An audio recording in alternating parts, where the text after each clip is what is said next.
ஐயனார் துணையில அடுத்து நடக்க போகுதுன்னு வாங்க பார்க்கலாம். கார்த்திகா கிட்ட நிலா ரொம்ப கராரா பேசுனதோ இங்க கார்த்திகாக்கு என்ன பண்றதுனே தெரியல. அப்ப இந்த கல்யாணத்தை நம்ம தான் நிறுத்தி ஆகணும். என்ன பண்றது கார்த்திகா, ஏதாவது யோசி அப்படின்னு சொல்லிட்டு கார்த்திகா யோசிக்கவும் பைசாட்ல கல்யாண மாப்பிள்ளைக்கு ஃபோன் பண்ணிட வேண்டியதா அப்படின்னு சொல்லிட்டு கல்யாண மாப்பிள்ளைக்கு பார்த்தா இங்க கார்த்திகா ஃபோன் பண்ணி உங்ககிட்ட கொஞ்சம் பேசணுமே அப்படின்னு சொல்லி கார்த்திகா சொன்னதும் அங்கே உடனே மாப்பிள்ளை பார்த்தா சொல்லுங்க, எனக்கு ஃபோன்லாம் பண்ணிருக்கீங்க, என்ன விஷயம், என்ன எதுவும் மீட் பண்ணணுமா, நம்ம என்ன வெயிட் பண்ணி பேசுவோமா அப்படின்னு சொல்லிட்டு இங்கே மாப்பிள்ளை அவசரப்பட்டு டக்குன்னு கேட்டதும் அப்பதான் பார்த்தா கார்த்திகா இல்லைங்க, நான் ஒரு விஷயம் சொல்லுவேன், கொஞ்சம் பொறுமையா கேளுங்களே அப்படின்னு சொல்லி கார்த்திகா சொன்னதும் என்ன உங்க வாய்ஸே ஒரு மாதிரியா இருக்கு, என்னங்க நாளை காலையில கல்யாணம், இப்போ ஃபோன் பண்ணிருக்கீங்க என்னங்க அப்படின்னு சொல்லிட்டு இங்க பார்த்தா மாப்பிள்ளையும் கேட்டுக்கிட்டு இருக்காரு. இல்லைங்க, எனக்கு இந்த கல்யாணத்துல விருப்பம் இல்லை, எப்படியாவது இந்த கல்யாணத்தை நிப்பாட்டிருங்களே அப்படின்னு சொல்லிட்டு கார்த்திகா சொல்லவும் என்னங்க இப்படி சொல்லிக்கிட்டு இருக்கீங்க அப்படின்னு சொல்லிட்டு என் மாப்பிள்ளை பார்த்தா படபடன்னு பேசவும் ஆமாங்க, நான் என்னுடைய மொரமாமா பையன் சேரன், அவரைத்தான் நான் காதலிக்கிறேன், அவரைத்தான் நான் கல்யாணம் பண்ணிக்கிறேன்னு ஆசைப்படுறேன். ஆனா அவங்க குடும்பத்துக்கும் எங்க குடும்பத்துக்கும் பகை இருக்கு. அதெல்லாம் மனசுல வச்சுக்கிட்டு தான் இப்ப எங்க வீட்டுல எனக்கு வேகமா கல்யாணம் ஏற்பாடு பண்ணிக்கிட்டு இருக்காங்க. எனக்கு அவரை கட்டிக்கிறதாங்க ஆசை. இந்த கல்யாணத்தை எப்படியாவது நிப்பாட்டிருங்களேன், என்னால இந்த கல்யாணத்தை நிப்பாட்ட முடியல. நான் எவ்வளவோ சொல்லிட்டேங்க, நீங்க பொண்ணு பார்க்க வந்தப்ப கூட என் முகத்தை நீங்க பார்த்துருந்தீங்கன்னா தெரிஞ்சிருக்கும். அதுல விருப்பமே இல்லாம தாங்க நான் வந்து நின்று எங்க வீட்டுக்கு பயந்துகிட்டு தாங்க இந்த கல்யாணத்துக்கு நான் சம்மதம் சொன்னேன். மனப்பூர்வமா விரும்புறவங்களை கல்யாணம் பண்ணிக்கிட்டா தானங்க அந்த வாழ்க்கை நல்லா இருக்கும். என் வாழ்க்கையும் கெடுத்துக்கிட்டு உங்க வாழ்க்கையும் நான் கெடுக்க கூடாது. தயவு செஞ்சு இந்த கல்யாணத்தை இப்படியா நிப்பாட்டிருங்க அப்படின்னு சொல்லிட்டு கார்த்திகா அழுகவும் சரிங்க அப்படின்னு சொல்லிட்டு எங்க மாப்பிள்ளையும் பார்த்தா போனை வச்சிடறாரு.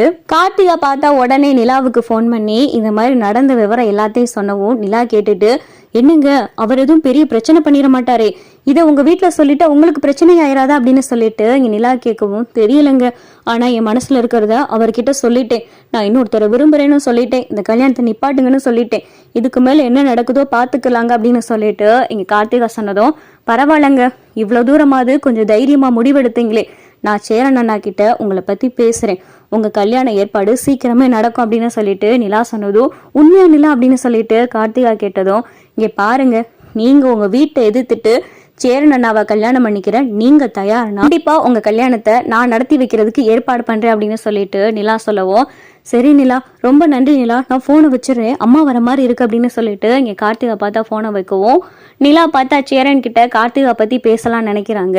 இந்த அளவுக்கு கல்யாணத்தை நிப்பாட்டுற அளவுக்கு போயிட்டாங்க. சேரன் அண்ணா கார்த்திகா பத்தி என்ன நினைச்சிருக்காருன்னு தெரியல. இதுவரை நம்ம கிட்ட கார்த்திகா பத்தி எதுவுமே சேரன் அண்ணா பேசுனதே கிடையாது. இவங்க தான் எப்ப பார்த்தாலும் மூச்சுக்கு 300 தடவை சேரன் மாமான்னு சொல்லிட்டு சேரன் அண்ணா புராணத்தையே பாடிக்கிட்டு இருக்காங்க. ஆனா சேரன் அண்ணா இப்படி பேசவே மாட்டேங்கிறாரு. ஒருவேளை கார்த்திகா பத்தி எந்த நினைப்பும் சேரன் அண்ணா மனசுல இல்லையா அப்படின்னு சொல்லிட்டு நிலா ஒரு பக்கம் யோசிச்சுக்கிட்டு இருக்காங்க. இங்க பார்த்தா மாப்பிள்ளையோட வீட்டுல இருந்து வந்து கார்த்திகா வீட்டுக்கு போன் பண்ணி சொல்றாங்க இந்த கல்யாணம் வேணாம், இந்த கல்யாணம் நடக்காது அப்படின்னு சொல்லிட்டு கார்த்திகா வீட்டுக்கு போன் பண்ணி சொன்னதுமே கார்த்திகாவுடைய அப்பாவுக்கு கோவம் வருது. என்ன அப்படின்னு சொல்லி கேட்கல, இல்லைங்க எங்களுக்கு இந்த சம்மந்தத்துல விருப்பம் இல்லை, எங்களுக்கு பொண்ணை பிடிக்கல அப்படின்னு சொல்லிட்டு போனை வச்சிடறாங்க.